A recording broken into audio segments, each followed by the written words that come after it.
So, thanks all of you for being here, and I have to begin my talk too, like others, to thank the Rachel Carson Center and Christoph and Helmut and all the staff and the fellows. It's really been an exceptional experience, and I've told other people too that I really feel like the place has changed the nature of the field, at least for American environmental historians, and how it's really brought so many people together from all places of the world that we've helped each other, well, maybe not all the time, promise, but we've helped each other, I think, in ways that are just really remarkable, and people asking questions that wouldn't even occur to you in your home turf, and research topics that you don't even think about. So it's really been invaluable, and it's also just a supportive, warm, wonderful community, so I feel extremely grateful to be part of it.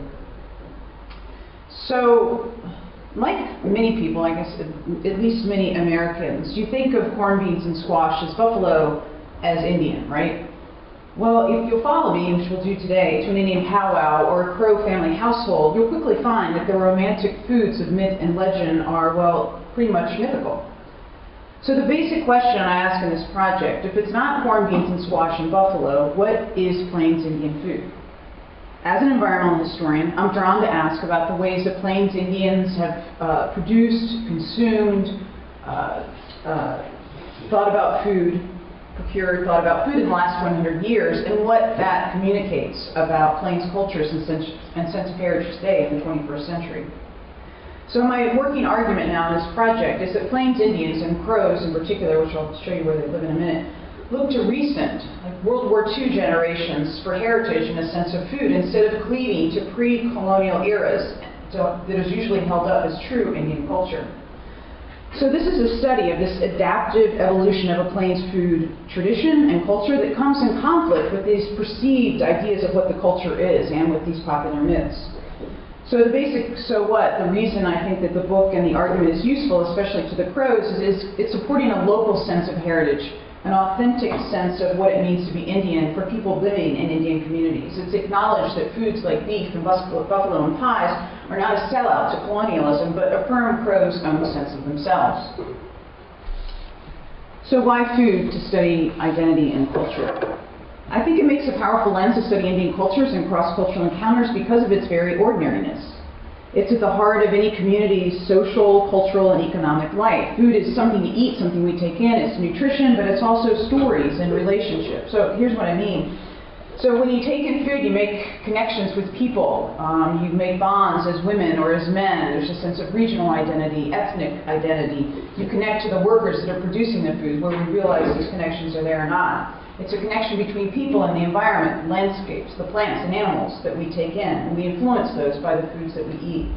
It's economics, big companies that produce processed foods and consumers who buy them, the ranchers and farmers on the Crow Reservation who sell to these big companies, and issues of pervasive wealth as well as poverty. The point is, you can't understand anyone's appetite for food from any one perch alone. Diet makes only sense when you look at these multiple interconnections, and some facets people can control and some they can't. Another point is that these relationships aren't static. People, including Indian people, continually revise what they eat, how they eat, who they eat with, as they encounter new plants and people and animals, technologies, and ideas about food, whether they welcome those changes or not. So this story puts the environment through food production and consumption at the heart of how a community thinks about itself and how it makes meaning and how it makes a living. So when I first... Sorry. Oh. Okay. So when I first began this study, I picked up American Indian cookbooks, like the example you see here. And this is the cookbook for the National Museum of American Indian at the Smithsonian, the Mitsitsam cookbook. It was award-winning in 2011, won this big award in Paris. It contains recipes for buffalo with caramelized onions, rosemary, and blueberries. There's salads with corns and squash, roasted vegetables, or fernhead salad like you see here with mustard seed vinaigrette. I thought, first time I saw it, that's funny. That's confusing because I had never seen any of these foods out in any kind of Indian household. I've been living in Montana for 10 years where there's 7 tribes, and I've been living the last 2 summers out on a ranch in the Crow Reservation, and nothing looked familiar. They don't even carry buffalo in the supermarkets on the reservation, and you'd be hard-pressed to find whole grain mustard or roasted summer squash in most reservation households. But going out into the reservation can be confusing too. So the two big annual events that celebrate Crow culture by Crows themselves, Native Days and Crow Fair, it's hard to identify what is Indian about the foods that they celebrate at these big festivals. There's hamburgers, there's funnel cakes, there's teriyaki, and there's fried bread galore. So I wondered what is native about these food trucks. Again, there's not a buffalo in sight. It's hard to identify Indian Crow cuisine here, and there's certainly nothing with rosemary. And then I read dozens of these public health professionals' reports and articles that castigate reservation foods like those on display at Crow Fair. They published one report after the other about how bad Indian food is. American Indians suffer the highest rates of obesity and related health diseases in the U.S. But you wouldn't have a clue about these health concerns if you turned to these American Indian cookbooks, nor would you find the word gourmand in these dietary surveys of Indian country. So I wonder, how did you get from corned beans and squash and buffalo to funnel cakes and curly fries? From the gourmand to the dangerous diet? Let's see if I can do a little better. So the community that I'm talking about, I'm mostly going to be looking at the northern plains and the Salish Kootenai, which are in the center of the state, the Blackfeet in the northern part of the state, but mostly the Crow, which are located right here. And the Crow, they occupied most of the southern half of Montana up until the mid-19th century, and they've been on this 2.2 million acres since 1882, so that's their home. So, I'm a historian, so I decided to go back in time and see what I could find out what crows were eating in the past to explain what's happening today. Along with information gleaned from conversation with reservation residents, historic sources contradicted and defied the images that I encountered in the health literature and the popular cookbooks, and set me down a new path of thinking about Indian food. So the first you see here is a grocery store receipt from January 1932 in the archives of Plentycoo. And Plentycoo was the last of the Crow chiefs. He lived from 1848 to 1932. So he was born and bred in the days of the buffalo, and then navigated this transition to a new life on the reservation. So you can see that on his receipt that meat, which is probably beef, is the biggest product that he, $2.20 as opposed to like 50 cents is the next thing. So that was the biggest purchase. There's oats, there's tomato, there's bread, there's peas, and you can imagine that maybe, that he was maybe waiting in the checkout line, and then he saw some cookies, and he bought some cookies as an afterthought out there. So when most people think of Plentycoo, they think of his diplomatic trips to Washington, not his trips to the local food market. But these store receipts document another vital form of engagement with the world and a view of his Crow Indian leader. For one, they show his food preferences. He took full advantage of his ability to access a variety of foods from around the world, not only indigenous ones like June berries or wild turnips, they were also available to him and been eaten by people in his community for generations. The other thing the invoice documents is a relationship with his non-Indian storekeeper, who was one of several who lived in or on the reservation and who sold goods on credit to Plentycoo, which was common practice in the time throughout the 20th century, especially in agricultural communities. You could go in, order what you want, you make a record of it, and you could pay at the end of the month or even at the end of the season at harvest time. Plentycoo also became a storekeeper, so he participated in and helped build a local food economy that connected him to, instead of isolating him from, his non-Indian neighbors. So the point is, these historic family traditions and his forced residency on the reservation influenced but did not rule his choices of what to eat. His food selections of non-native products and his working relationships with non-Indians therefore reflect his cultural choices at the time rather than an aberration of them. The next historic example is this photograph of the Yellowtail women up at the buffalo pasture in the early 1960s. And what do they display? What seems like a happy family gathering, mostly homemade pies, coffee, canned shortening, milk, and soda pop. Grinning and laughing, the women express a sense of pride, joy, maybe a bit of shyness as they show off their homemade baked goods with outstretched arms. A family member took this photograph, so it offers a rare, intimate view of Indians posing for other Indians instead of being posed by non-Indians, which is the vast majority of the public visual record of Indians. So this is a big goal of my project, actually. I've been working with many communities, many families within the Crow community to collect their family photographs and to get these photographs, at least copies of them, into public repositories at tribal colleges and maybe at the Smithsonian too. And we're also working on an exhibition together with them. So it's a big motivating factor to get these images out for me in this project. The pies, as an extension of women, embody hard work, devotion to family, desire to bring pleasure to loved ones, and culinary skill and knowledge. Two age groups, members of the older generation in the back row with these cotton dresses, leather belts, and scarves that were typical attire for the traditionalists, as they were called, of their era, and the younger ones in more contemporary fashions. They each hold a pie. So it's a gesture, I think, that reinforces the sense that they are passing the pie recipes, the culinary knowledge, and the motivations, in essence, the cultural tradition, from one generation to another. One common concern I heard on the reservation was this home cooking tradition is nearly lost, and this loss is contributing to many of the problems they have today. So both the Plenty Coup receipt and the photograph of the Yellowtail women challenge one-dimensional view of Indianness and Indian food found in cookbooks and health reports. Their stories are absent from popular and academic sources on Indians, and traditions of sweets and beef are ridiculed as unhappy, healthy, as well as un-Indian. So one of the basic premises of this project is that Plains Indians' actual food habits and traditions, such as grocery shopping and pie making, over the last 100 years have largely been disregarded because of both static ideas about American Indians and very dogmatic ideas about food. Most scholarly works and popular publications about Indians fail to perceive food habits that counter researchers' own expectations. So there's examples for anthropologists going out in the early 20th century and recorded women drying buffalo on these wooden stakes outside, but they failed to mention the men that they would run into at the restaurants in Billings. So typically when people are studying Indian cultures, they often focus on what's different about them instead of what they're actually eating.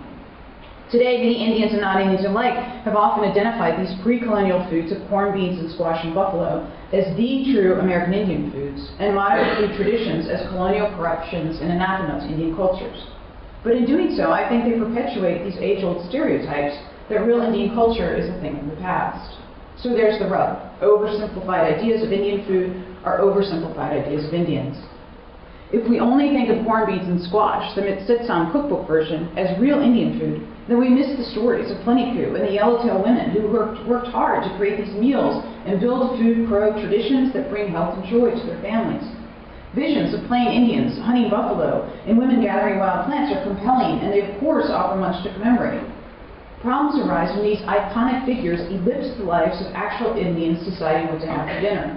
When the two-dimensional images encourage non-Indians and Indians alike to disregard personal decisions and choices of living, breathing Indians that do not conform to these romantic, prefabricated ideals. Plenty Coup and Yellowtail women defy simple categorization. Their food choices were based on their economic pursuits in cattle ranching, their access to modern markets, their bonds with non-Indians, and their enjoyment of contemporary fare, all which seem to counter a real Indian identity grounded in indigenous-based economies and technologies, concepts integral or internal to Plains cultures, and native natural resources. But if we only imagine pre-reservation or pre-colonial ways of life as truly Indian, then we not only perpetuate these stereotypes, we neglect the Indian people, how much effort they put forth to procure and prepare foods for their families, to create a sense of belonging within their communities, and to perpetuate meaningful food traditions all the way to the present. So a large aim of this book project, Biscuits and Buffalo, is to help bring to light the dynamics and the mechanisms by which American Indians have tried to reconcile their own experience in a modern globalized world with persistent romantic expectations of what it means to be Indian. Now, American Indians, like many indigenous cultures around the world, have had to endure persecution at the hands of settlers, missionaries, reformers, and government officials, who systematically tried to control, if not annihilate, the people and the cultural traditions and take away their lands. So their food choices were not wholly their own. Nevertheless, to allow the colonial circumstances to act as a trap that immobilizes Indians from any form of independent action does not really give them enough credit. One has only to turn to the U.S. Bureau of Indian Affairs files to see that crows were hardly pushovers, but instead they were savvy negotiators and could manage to get their way even when the odds were against them. Incompetency of BIA agents, racism, economic and social inequities all structured their lives, but they did not completely control them. So if modern pro-food culture isn't simply a declension tale about a slide away from its true pre-reservation food practices, what are they? Well, so the big news, to reiterate, is that rather turning exclusively or even mainly to pre-reservation times, many pro-Indians look to this World War II generation for a sense of heritage and food tradition. The women that you see here. They fret about current health problems, fast food diets, but they see returns to their grandparents and great-grandparents as a guide. They identify beefsteak, biscuits, garden vegetables, procured and prepared by their parents and grandparents' generations as traditional foods, along with consuming wild plants and maintaining buffalo herds for ceremonial purposes. And the history of these foods open up a whole new window on Crow culture and ways of life. So it's not just the content, as I mentioned before, but relationships that it reveals. So these food histories upset stereotypes as they uncover a drive towards private entrepreneurialism, Indian and non-Indian cooperation, and flexible rather than rigid ways of articulating a sense of American Indian identity. So in the book, I'm tracing the history of beef, wild plants, garden vegetables, wheat and wheat products, and buffalo. And today I'm going to provide 3 examples, starting with beef.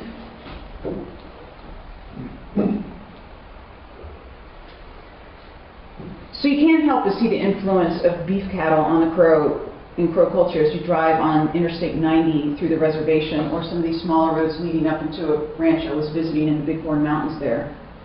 And the Bighorn Mountains is where the buffalo pasture is. As of 2007, 95,000 head of cattle grazed on reservation lands, and that's compared to 21 head of buffalo. You stop at any one of the 3 of the reservation grocery stores and you'll find chunks of meat, organ meat, steaks, cubed, hamburger, but you have to drive off the reservation to the non-white towns of Billings and Sheridan to actually find buffalo. The tribal president might have a buffalo slaughtered for special events, but you're unlikely to find it for dinner at anyone's home. I interviewed this retired Crow ranch couple in their 80s, and one of the things I asked them was about eating buffalo. And the woman said that she doesn't go out of her way to obtain it or to cook it, and her husband said, well, you know what, Betty, my wife's aunt, made the best buffalo that I've ever tasted because she can make it taste just like beef. So in Biscuits and Buffalo, I'll analyze the ways Crows have made cattle ranching and beef their own. The Crow word for cattle, bishajaji, translates to slow elk. The name encapsulates how early on they overlaid ideas about wild animals with ideas about domesticated ones. So they started a tribal herd pretty much soon after they got on this reservation in the early 1880s, and conflicts arose when the Crows slaughtered and ate the cattle as they might wild elk. To encourage tribal members to think of the animals as a commodity to be raised for cash instead of food for slaughter, Crow leaders dismantled the tribal herd and divided up into individual tribal members. So against the wishes of the government, who sought to maintain a tribal collective, the Crows themselves promoted an individual entrepreneurial approach among their people. So the history of cattle ranching opens this bigger story about how private entrepreneurialism and a drive towards self-sufficiency are old and valued traditions among Crows. Yet the desire for private enterprise and individual economic success, as represented by the medicine crows, the yellowtails, the real birds, the caulfields, the iron and moccasin ranch families, just to name a few, they've historically come in conflict with the concept of Crow people as a tribal group. The most recent example of that was just this past year. In the spring 2014, the tribe invested millions of dollars to restart a tribal herd, to reestablish one.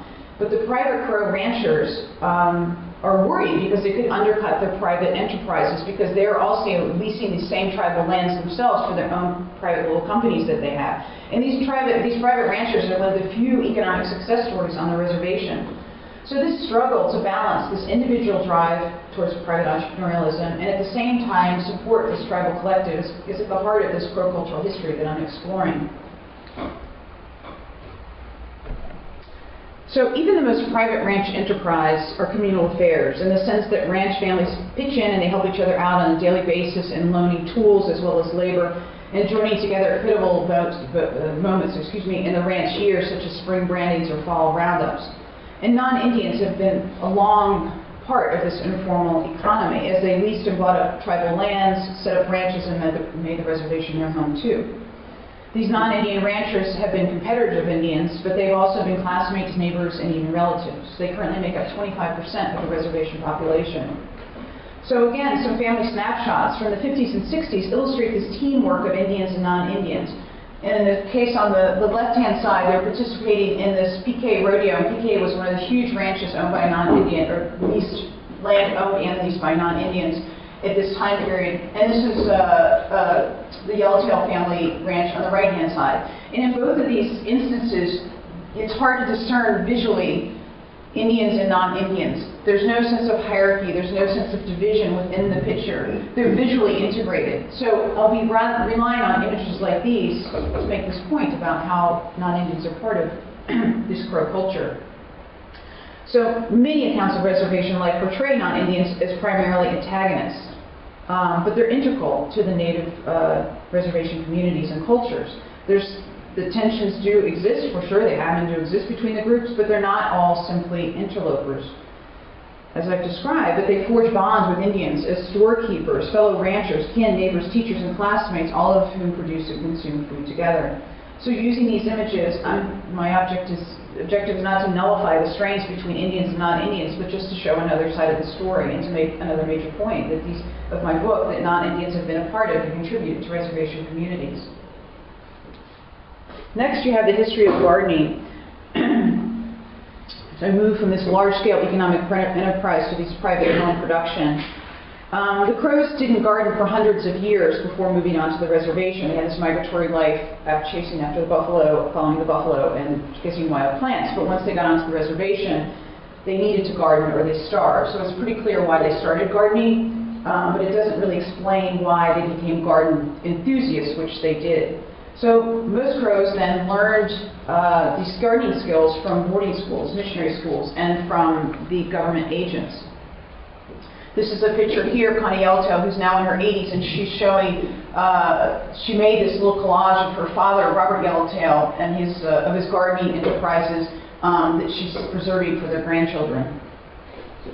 Historians have long criticized the work of 20th century missionaries, government agents, and boarding schools to teach Plains Indians how to garden and cook as ethnocentric, if not vicious, efforts to strip Indians of their culture.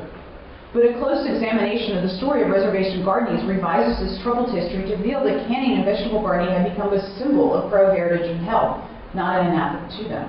In fact, garden produce quickly became an object of competitive pride through this Crow fair, and nowadays it's referred to as an element of heritage. These images are probably familiar to you. These unsettling but famous before and after scenes of people going into and coming out of boarding schools, Indian kids. They're disturbing not only because of the trauma they portray, but also the stark contrast they create between two cultures as a sort of us or them point of view that leaves so many individual lives out of the picture. This idea that Indians and non-Indians are separate and irreconcilable. For example, how about Jo Tonita's recollections of the benefits that boarding schools provided her and her family relatives fit into this picture? She wrote her 1970 Montana State College master's thesis about Crow food. From the white man, each learned many new skills that contributed to a happy home for their children. My mother made the best yeast bread in our whole valley. Gosh. The Little Bighorn College Extension Service has begun this garden project. In interviews with participants and organizers, many recollected fondly their grandparents' gardens and to consider them a strong motivating factor for taking up the home and spade themselves. Participants of this new movement view the gardens as a culturally fitting way out of the current dire health and economic conditions on the reservation. So through their garden stories, I hope to correct the picture of non-Indian and Indian food cultural worlds as splintered in two. And here, these posters are encouraging people when they come into the college. There's public areas there for them to participate in the gardening program. And so you can see two examples where they're actually pulling on old images taken out of the college archives that are basically from like government agents teaching people how to garden. And they're fitting this into their own contemporary gardening traditions. So you can see that they draw on it. It's important for them to say that this is what our grandparents and great-grandparents were doing. With those famous dueling photographs stuck in one's mind, these important lives and stories of cross-cultural connections get erased. The photographs keep alive the dichotomy that simplifies Indian identity. It ignores how historically they embraced change. Based on Indian testimonials, I want to revise the interpretation of boarding schools as only places where American Indian cultures died. If this is true, then what are we to make of tribal people's sense of culture today? So the point is, within these no doubt extremely difficult circumstances, they turned it into something that was actually useful for their community. So it's not so simple as us versus them, Indian, non-Indian. Through the history of this vegetable gardening, I want to make the point that Crows have embraced culinary traditions of non-Indians in ways that support instead of undermine Indian culture. In other words, there's nothing Indian about relying exclusively on historic indigenous ways of life as sources of Indian culture. So the last example is Alma Snell. And Alma Snell lived from 1923 to 2008. She's an expert on wild plants, their location and their use all throughout the southern Montana. And she learned about the use of local plants from her grandmother, Pretty Shields, who's famous because there was a biography written about her, so most people who study Indian culture have learned about Pretty Shield. She lived from 1856 to 1944, was a contemporary of Plentycoo. So even though Alma knew a lot about the location of plants and how their uses, she didn't really see herself as an herbalist, she saw herself as a tribal historian. And she believed that the knowledge of how you use these plants was really deeply a part of being a Crow. And it was really important to her. She worked some of her life in cafes and restaurants. She worked for the Indian Health Service, but she spent the last 20 years of her life doing these public presentations where she presents in little baggies, like 3 tables like this size, with the different plants that she'd have gathered, and she'd have a pot of stew of some sort brewing there that you would eat afterwards. So at some of these presentations, she'd pick up one of these baggies, one of these plants, and she'd say, well, this plant's European, but it's been here for about 100 years, so I consider it native. Or she'd pick up some plants from Africa, or South America, or for Asia, and she'd say, this is valuable, you should pay attention and eat these foods. It's an aid to us, it can help us.